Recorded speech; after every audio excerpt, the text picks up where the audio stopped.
पीछे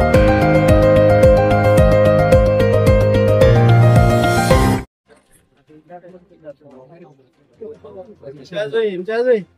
थोड़ा पीछे हो जाओ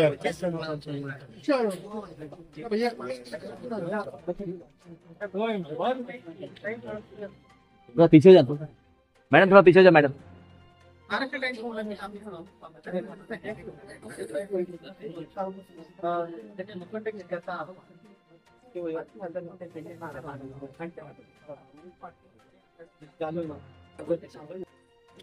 पुलिस ने बताया है कि कुछ संगठनाएं मेरे घर के सामने आकर वो आंदोलन करने वाले है करके। मैं उनका स्वागत करता हूं, अगर लोकशाही तरीके से डेमोक्रेटिक वे से वो आए मेरे घर के पास और उन्होंने अगर उनका कोई आंदोलन करना चाह रहे हैं तो मेरे खिलाफ नारेबाजी करे। लेकिन बताया गया है कुछ कीचड़ फेंकेंगे, कुछ गोबर लेकर आएंगे करके। तो ऐसी अगर कोई हरकत करेंगे तो ये समझ लेना क्या कि मैं भी कोई खामोश बैठने वाला इंसान नहीं। आप लोकशाही तरीके से बात करिए, मैं आपके साथ बात करूंगा उसमें। आप घटिया तरीके से आ जाएंगे तो मैं उससे ज्यादा घटिया तरीके के ऊपर उतर आऊंगा उसके अंदर। तो अच्छे तरीके से अभी भी यहाँ पे पहुंचने से पहले अपना दिमाग बना ले, हाँ, कि आप क्या करने के लिए आने वाले है करके। मैंने जो भी बताया हूँ मैंने पूरे डॉक्यूमेंट्स के साथ है तो हर चीज दिया हुआ हूँ उसमें। और ये किस आधार के ऊपर कह रहे हैं कि बिन बुढ़ावा के कोई सबूत नहीं होने के बावजूद ये कर रहे हैं करके। दरअसल ये जो लोग आ रहे हैं ये किराए के टट्टू है। इन्होंने अपनी पूरी जिंदगी, हो सकता है कि अगर इनको मैं अभी पैसे दे दूं तो ये मेरे घर की जगह है तो संजय सिरसाट के घर के सामने जाके नारे लगा डालेंगे, उसमें पूरी प्लान चेंज कर डालेंगे उसका। क्योंकि इनकी जिंदगी ही जो है वो इसी उसके अंदर गुजरी है कि नेताओं से 2 पैसे ले लो, उसके अंदर 8 दिन निकल जाते हैं, उनके पीछे जाके जिंदाबाद मुर्दाबाद के नारे लगाओ और अपना 8 दिन है तो वहां से निकाल दो करके। उसमें ना तो ये कार्य करते हैं, ये धंधा करने वाले लोग है उसके अंदर। तो आए अच्छे तरीके से, मैं बात करने के लिए तैयार हूँ। लेकिन अगर टेढ़े तरीके से आएंगे तो तुम जितने टेढ़े है उससे 4 गुना टेढ़ा फिर मैं रहूंगा। आपके आरोपों के बाद संजय सिरसाट में अभी तक के मीडिया के सामने आई नहीं।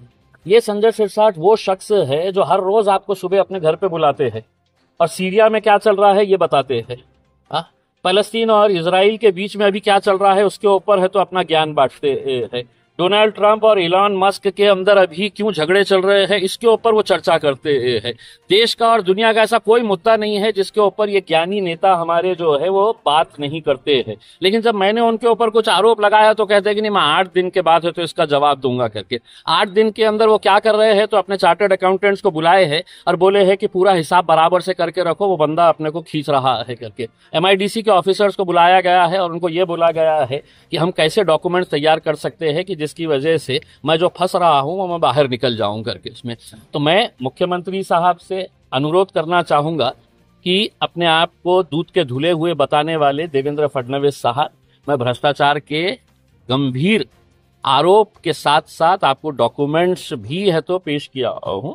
अब उसके ऊपर आप क्या कार्रवाई करते हैं हम देखते हैं। चश्मे का जो बात किए थे आपने, चश्मा तो उतार देखने नहीं अभी तो मतलब ये पूरा अभी दिया नहीं हूं मैंने, अभी तो सिर्फ झांकी दिया हूं तो ये हालत हो गई है करके। अभी बहुत कुछ देना बाकी है, अगले 1-2 दिनों के अंदर है तो और भी चौंकाने वाले मामले सामने आने वाले हैं। ये पूरा देने के बाद है तो फिर देवेंद्र फडणवीस साहब को एक चश्मा भेंट करूंगा कि साहब हो सकता है कि पढ़ने में देखने में दिक्कत आ रही होंगी करके उसमें, तो ये चश्मा मैं आपको तोहफे के तौर के ऊपर भेजा। ये जो लोग आ रहे हैं प्रॉपर औरंगाबाद के बाहर नहीं है साहब, ये किराए के टट्टू है उसके। शहर का वातावरण खराब देना चाहिए। नहीं ये चिल्लर चाल्लर लोगों से थोड़ी कोई शहर का माहौल खराब होने देंगे उसके अंदर बाहर के उसके अंदर।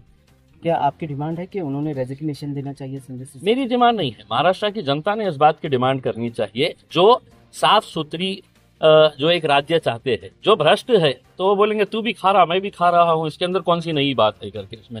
और संजय सिरसाट साहब के अतराफ में जितने भी घिरे हुए हैं उनकी सत्ता जो बनी हुई है वो इसी उस बुनियाद के ऊपर बनी हुई है कि तू भी खा